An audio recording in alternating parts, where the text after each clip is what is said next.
नमस्कार दोस्तों, stock market studies में फिर से एक बार आपको बहुत बहुत स्वागत है। तो आज मैं फिर से आपके सामने कुछ इंपॉर्टेंट कंपनी का अपडेट शेयर करने वाला हूँ। तो वीडियो को पूरा लास्ट तक देखिएगा और अभी तक अपने चैनल को सब्सक्राइब नहीं किया तो जरूर कर लीजिएगा। कंटिन्यूसली इन्फॉर्मेशन और अपडेट्स पाने के लिए चैनल के ऊपर बने रहिएगा। तो चलो देख लेते हैं कौन सा कंपनी है इस वीडियो के अंदर। फर्स्ट जो कंपनी है जिसके बारे में चर्चा करूँ उसका नाम है इन्फोसिस। तो इन्फोसिस लिमिटेड आप सभी जानते हैं इंडिया के सेकेंड लार्जेस्ट आईटी कंपनी है। तो आईटी कंपनीज के ऊपर एक पॉइंट्स मुझे हमेशा अच्छा लगता है, जब मार्केट गिरावट के माहौल में होते हैं, मतलब जिस दिन मार्केट में ग्रीक फॉल देखने को मिलता है उस दिन आईटी सेक्टर के ऊपर उतना ज्यादा करेक्शन नहीं देखने को मिलता। क्योंकि अगर आप प्रीवियस डेटा को चेकआउट करेंगे तो ओवरऑल मार्केट जब गिरता है तो अगर बैंकिंग सेक्टर गिर रहा है तो उस टाइम देखा जाएगा तो फाइनेंस कंपनी भी गिरेगा और भी बाकी सेक्टर भी गिरेगा, मगर उस टाइम आईटी सेक्टर में उतना ज्यादा प्रेशर देखने को नहीं मिलेगा। और जब आईटी सेक्टर में गिरावट होगा तो उस टाइम बाकी कंपनीज का भी हालत ठीक ठाक रहेगा। तो इन्फोसिस के ऊपर पिछले दिनों में इतना बड़ा करेक्शन होने के बाद भी उतना ज्यादा फॉल देखने को नहीं मिला, सिर्फ 0.10% के आसपास। क्योंकि आईटी सेक्टर के इन्फोसिस के ऊपर एक बिग एंटी यहाँ पे मुझे मिला था। वो एंटी कुछ इस तरीके से मिला। पहली बात है, कंपनीज के ऊपर यहाँ पे एक शोल्डर बना, उसके बाद एक बिग हेड बना, फिर से एक शोल्डर बना। तो शोल्डर कम हेड कम शोल्डर जब बना तो उसके बाद फाइनली क्या हुआ, यहाँ पे ब्रेकआउट हुआ। तो ब्रेकआउट होने के बाद ब्रेकआउट कंफर्मेशन भी हुआ। कंफर्मेशन होने के बाद देखिए ऊपर गया, तो ऊपर भी वही लेवल को टच करके वो नीचे आया जो लेवल कंपनी के लिए एक स्ट्रांगली रेजिस्टेंस है। अब ये लेवल स्ट्रांगली रेजिस्टेंस क्यों है? क्योंकि यही लेवल कंपनी के लिए एक गैप डाउन की सिचुएशन बनता हुआ देखने को मिला था। मतलब इन्फोसिस के ऊपर यहाँ पे क्या हुआ था, देखिए ध्यान से इस चीजों को देखना। पहले यहाँ पे भी क्या हुआ था, यहाँ पे देखिए गैप डाउन में ओपन हुआ था। तो गैप डाउन में ओपन होने के बाद जब इस लेवल तक गया तो इस लेवल को टच जब किया उसके बाद देखिए फिर से गैप डाउन में ओपन हो गया। मतलब यहाँ से करेक्शन हुआ था, फिर से धीरे धीरे करके वो रिकवरी किया और इस हाई लेवल तक चला गया। तो इसका मतलब है जहां जहां पे गैप डाउन होते हैं, गैप डाउन का मतलब क्या है, पिछले दिनों में कैंडल यहाँ पे क्लोजिंग हुआ और नेक्स्ट डे में इस नीचे में ओपन हुआ। तो ये जो गैप है, ये जो गैप है इसको कहा जाता है गैप। तो गैप में जब भी कोई शेयर में कोई भी करेक्शन होता है तो वो गैप लेवल कंपनी के लिए स्ट्रांगली रेजिस्टेंस बन जाता है। तो वही रेजिस्टेंस को फेस किया, उसके बाद देखिए कंपनी क्या क्या नीचे आए। तो नीचे आने के बाद यहाँ पे आप देख सकते हैं किस तरीके से कंपनी यहाँ पे करेक्शन हुआ है। अभी क्या इस कंपनी के ऊपर मैं क्या चिंता करूंगा? जो मेरे एंटी लेवल्स है क्या उसमें क्या मैं डर के रहूंगा? बिल्कुल नहीं। क्योंकि जिस तरीके से एंटी मिला है, जिस तरीके से यहाँ पे पॉजिटिवली एंटी मिला है, तो मैं जरूर इसके ऊपर कंटिन्यू करने वाला हूँ। क्योंकि ध्यान से देखिएगा इस चीजों को कि क्योंकि यहाँ पे जो लेवल है इसका सपोर्ट लेवल है, इस सपोर्ट लेवल को जब भी रिटेस्ट किया तो एक हैमर जैसे पैटर्न क्रिएट हुआ। तो हैमर पैटर्न का मतलब क्या है कि वो बायर जो है वो उसको पुश करके ऊपर ले जाने के लिए तैयारी कर रहे हैं। तो इसका मतलब यहाँ से वो रीबैक करने का कोशिश कर रहे हैं। अगर यहाँ से वो रीबैक करे तो एक बड़ा सा धमाका होने का चांसेस है। बाकी इस कंपनी के ऊपर यहाँ पे देखिए ऊपर गया, रिटेस्ट किया, नीचे आया, मुझे लग रहा है फिर से वो ऊपर जाएगा। इसी तरीके से सिचुएशन को देखते हुए वो आगे बढ़ने का तैयारी कर रहे हैं। तो एक बेस्ट तरीके से एंटी यहाँ पे मिला है जिसको मैं कंटिन्यू जरूर करूंगा। क्योंकि कंपनी का परफॉर्मेंस में तो कोई भी कमियां नहीं है। सिर्फ दो पॉइंट्स मैं आपके साथ शेयर करूंगा। बैलेंस शीट में प्रॉफिट एंड लॉस दिखाने का कोई जरूरत नहीं है, क्योंकि प्रॉफिट एंड लॉस में आपको हमेशा हर साल में एक रेंज के बेसिस में प्रॉफिट बढ़ता हुआ देखने को मिलेगा। बैलेंस शीट के बारे में बात करूं, देखिए जो लोग मुझे पूछ रहे थे कि सर कंपनी के पास तो इस बार कर्जा हाईएस्ट देखने को मिला, 4,600 करोड़ से डबल हो चुके हैं, 8,500 करोड़ हो चुके हैं, कि इस कर्जे को वो कंपनी मिटा पाएंगे? देखिए मैं एक क्लियर कट आपको बता दूं, कंपनी के हाथ में कितना कैश है, 15,700 करोड़, और कंपनी के पास कर्जा कितना है, 8,500 करोड़। तो 15,700 करोड़ हाथ में खुद का कैश है। अगर कल ही उसको पूछा जाए कि मेरा कर्जा मिटा दो, मतलब जिससे उस इन्फोसिस ने जिसके पास से उधार लिया है, अगर कल बोल दे कि मेरा कर्जा मिटा दो तो वो इजीली मिटा सकते हैं, क्योंकि खुद के हाथ में ही पैसा है। तो सारी चीजों को देखते हुए मैं एक ही बात कहूंगा कि इंस्टीट्यूशन इस कंपनी के ऊपर इसीलिए कंटिन्यू कर रहा है क्योंकि इस कंपनी में दम है, इस कंपनी का फ्यूचर है। तो बाकी आप किस तरीके से फ्यूचर डिसीजन लेते हैं जरूर मुझे कमेंट्स करना। नेक्स्ट जो कंपनी है उसके बारे में बात करूं, उसका नाम है आरती ड्रग्स।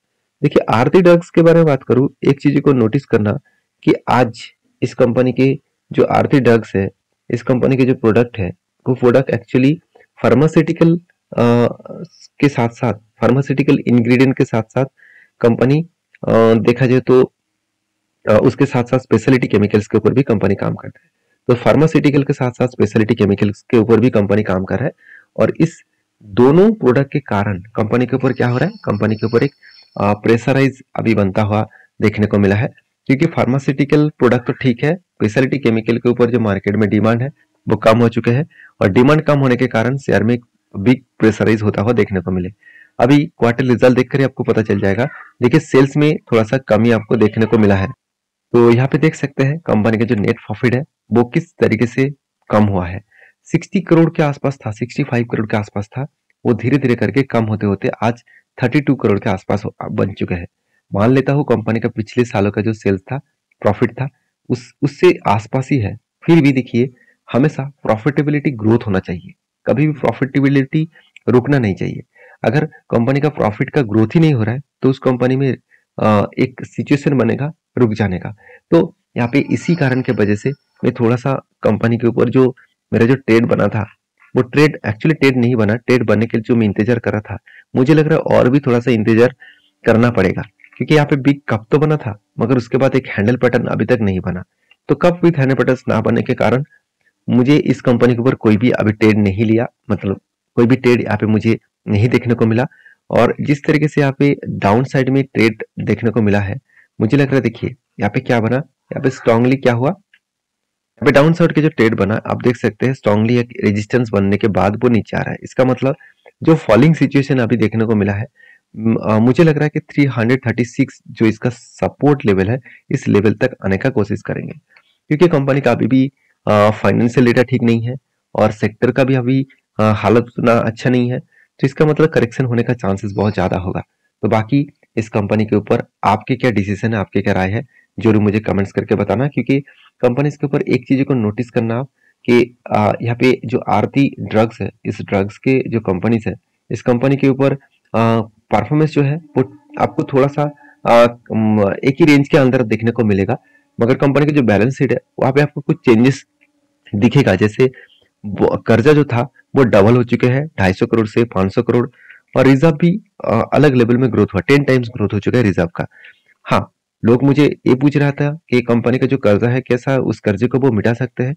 देखिए हाथ में तो कुछ कैश कैश नहीं है, मगर कंपनी का ट्रेड बहुत शानदार तरीके से मिला है।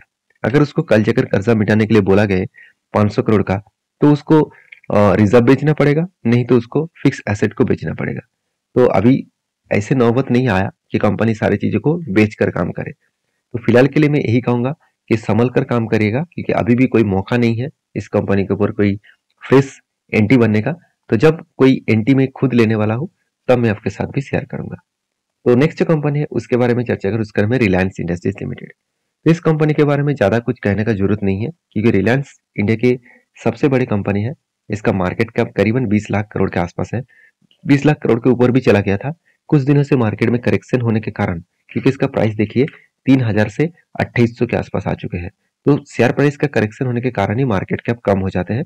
तो मार्केट कैप कम हुआ इसके लिए कोई चिंता नहीं है। कंपनी के ऊपर पहले से ही तो एक एंटी बन चुके हैं, एक ट्रेड बन चुके हैं। वो ट्रेड किस लेवल में बना मैं आपको फिर से यहाँ पे दिखा रहा हूँ। देखिए हायर लेवल में, हायर लेवल मतलब लाइफ टाइम हाई का लेवल था, यहाँ पे एक टॉप था, यहाँ पे एक टॉप था, और फाइनली इस टॉप को ब्रेकआउट किया। और जब भी इस कोई टॉप के ब्रेकआउट करता है तो आपको देखना है कि अब वो पैटर्न बनाकर कर रहा है। अगर कोई पैटर्न बन रहा है तो पॉसिबिलिटी ज्यादा है वो टारगेट को अचीव करेगा। तो फाइनली क्या बना, यहाँ पे एक कप बना, उसके बाद एक हैंडल बना था, और कप विद हैंडल पैटर्न बनने के बाद यहाँ पे क्या हुआ, ब्रेकआउट हुआ। ब्रेकआउट होने के बाद देखिए धीरे धीरे धीरे धीरे करके कंपनी ऊपर जाने का कोशिश किया। और पिछले दिनों में क्रैश इसीलिए हुआ था क्योंकि मार्केट में नेगेटिव सेंटीमेंट था, और टोटली पूरा का पूरा मार्केट ही गिर रहा था। तो इसके लिए बिग नेगेटिव न्यूज देखने को मिला, बिग नेगेटिव सेंटीमेंट्स देखने को मिला, जिसके चलते है एक सेलर मोमेंटम देखने को मिला है। बाकी इस कंपनी के ऊपर मेरा जो टारगेट है वो टारगेट में लेकर चला हूं करीबन 3209 रुपीज के आसपास। जो टारगेट निकल कर रहा है करीबन 23% के आसपास। तो आपके क्या ओपिनियन है, जरूर इस कंपनी के ऊपर जरूर मुझे कमेंट्स करना। तो फिलहाल के लिए मैं इस कंपनी के ऊपर शांति से बैठा रहूंगा जब तक मुझे टारगेट ना मिले। नेक्स्ट जो कंपनी उसका नाम है Gujarat Ambuja expert limited, sorry export limited. तो 8200 करोड़ का कंपनी है। क्वार्टर रिजल्ट के बारे में बात करते हैं, बहुत शानदार तरीके से सेल्स कंपनी का ग्रोथ हुआ, एक्सपेंस को कंपनी मेंटेन किया, उसके बाद नेट प्रॉफिट भी अलग लेवल में ग्रोथ हुआ।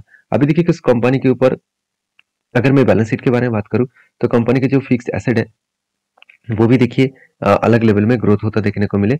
इसीलिए शायद कंपनी ने एक बहुत बड़ा डिसीजन लिया, वो है बोनस देने का। देखिए कंपनी 15th ऑफ मार्च में बोनस देने वाला है, इसका मतलब कल के दिन आपको बोनस मिलेगा। तो जितने सारे लोग इस कंपनी के ऊपर निवेश करके रखे हैं, तो एक एक्स्ट्रा बेनिफिट के हिसाब से उसको बोनस मिलने वाला है।